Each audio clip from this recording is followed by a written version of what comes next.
کاش میں دور پیمبر میں اٹھایا جاتا،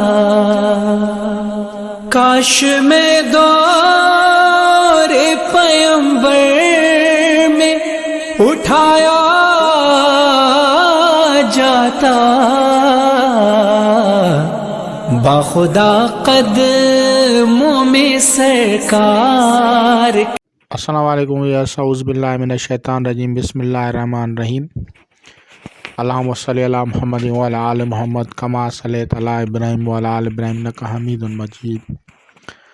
اللہم بارک علی محمد وعلی آل محمد کما بارکت علی ابراہیم وعلی آل ابراہیم انک حمید مجید۔ اعوذ باللہ من الشیطان الرجیم، بسم اللہ الرحمن الرحیم۔ اللہ تبارک و تعالیٰ کی نعمتوں میں سے جو کہ اہل زمین کے لیے ہے، ان میں سورج شمس کا تذکرہ آتا ہے۔ سورج کی روشنی زندگی کی علامات اور سورج کی روشنی زمین کے لیے سرسبزہ اور سورج کی روشنی قوت حیات رکھتی ہے۔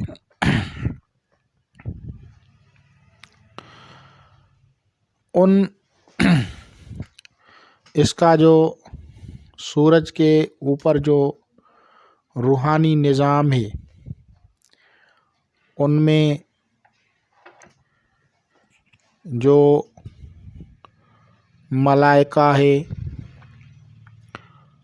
اسے روکیائل کہا جاتا ہے۔ حضرت روکیائل ایسا فرشتہ ہے جو کہ قوت شفائیہ رکھتا ہے، شفا بیماریوں سے شفا، نجات، صحت، بطل السحر،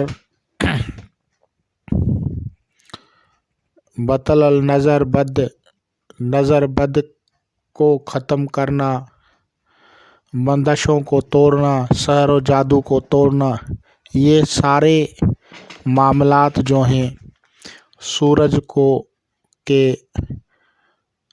جو روحانی نظام ہے اس کے انچارج روکیائل کے ہاتھ میں ہیں۔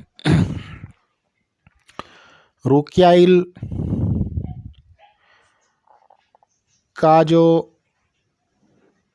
ذکر ہے، روکیائل کی جو تسبیح ہے، وہ عبرانی سریانی زبان میں دعائے بشمخ کی ایک اسم ہے، عرش کا مطلب ہے اللہ نور سماوات والارض، یعنی روشن کرنے والا۔ اللہ تبارک و تعالیٰ کا اسم مبارک عرش۔ اس سے جو منسوب پیغمبر ہیں وہ حضرت عیسیٰ علیہ السلام ہیں، اور قوت حیات رکھتے ہیں۔ ایسی نور جو قوت حیات رکھے، جو امراض سے شفا دے، جو سحر و جادو کو باطل کرے، تو ان کے لیے روکیائل ہے۔ اب روکیائل بہت بڑا فرشتہ ہے تو لازماً اس کے نیچے ایک کابینہ ہوتی ہے۔ اس کابینہ میں جنات کے جو بڑے سربراہان ہوتے ہیں، ان کے جو سفکس ہوتا ہے وہ یوش ہوتا ہے، یعنی اگر آپ کبھی بھی جنات کی جتنے بھی حروف ہیں، حروف کی منازل قمری والی ٹیبل کو دیکھیں گے تو وہاں پہ آپ کو ایک جن ملے گا، اور اس جن کے جو اللہ تعالیٰ کے نام لکھے ہوں گے، بخور لکھے ہوں گے، اور سب کے نیچے جو ہے یوش لکھا ہوتا ہے، یہ ان کے ایوان یعنی ایک طاقتور جن کی نشانی ہوتی ہے۔ اور اگر کسی نام کے اعداد کے ساتھ طرح کیا جائے، 41 اگر مائنس کرتے ہیں یا ایل لگا لیتے ہیں سیدھا تو ملائک بنتا ہے، جیسے کہ روکیائل، میکائیل، اسرافیل، جبرائیل، اس طرح سے۔ اور اگر اسی اسم سے طرح کریں گے یا اس کے نیچے پیچھے سفکس بنائیں گے تو سفکس اگر تیش لگائیں گے تو وہ جن بن جاتا ہے۔ تیش سفکس جو ہوتا ہے وہ جن کی نشانی ہوتی ہے، اور یوش بھی جن کی نشانی ہوتی ہے۔ تیش کے اعداد 319 ہیں اور یوش کے اعداد جو ہیں 316 ہیں۔ اگر ہم 360 میں سے 41 نکالیں تو 319 اعداد نکلتے ہیں، جو کہ جن کے سفکس کا جو نام ہے وہ تیش بنتا ہے۔ ان کے بہت سارے استعمالات ہیں روحانیت میں، بطل السحر کے لیے، بغیر کسی ریاضت سخت مجاہدے کے بھی جو ہے اس کو لوگ استعمال کرتے ہیں، کسی خاص نقش کو بناتے ہیں اور پھر ان کو پڑھتے ہیں۔ کچھ لوگ جو ہیں تذکیر کا شوق رکھتے ہیں، تو میں اس چیز سے اجتناب کرتا ہوں۔ میں کہتا ہوں تذکیر کی کیا ضرورت ہے، لیکن پھر بھی جن لوگوں کو شوق ہے تو وہ تذکیر کر سکتے ہیں۔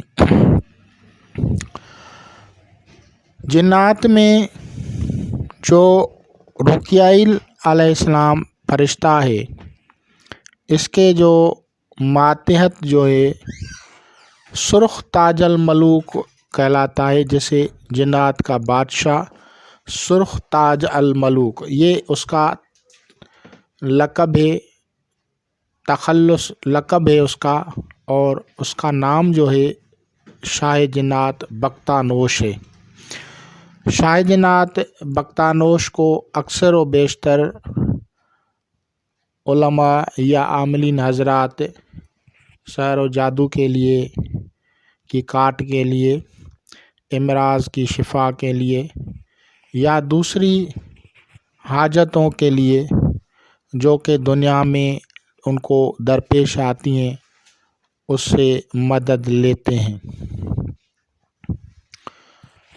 اس کا دن اتوار ہے، سنڈے کا دن۔ اس دن میں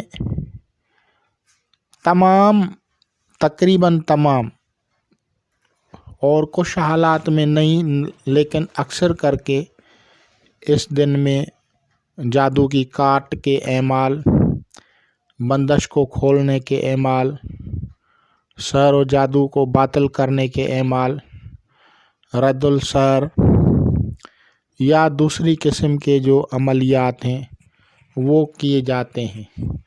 اور اس کے لیے اور بھی جو زیادہ بہتر وقت لگاتے ہیں تو وہ نوچندی اتوار کو جو ہے ترجیحاً بنیاد پہ علاج معالجے کے لیے منتخب کرتے ہیں۔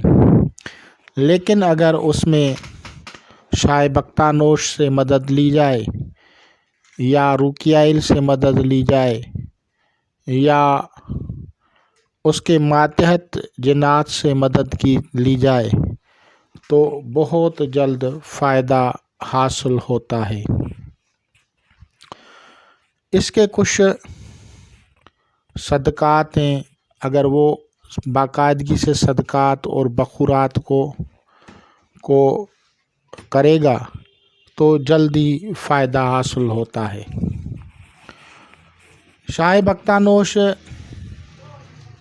کو بلانے کے لیے مختلف لوگ مختلف قسم کے عملیات کرتے ہیں، تو ان سب کو میں یہی کہوں گا کہ کوئی بھی عمل غلط نہیں ہے بقید شریعت ہو۔ تو یہ شاہ جنات ہو،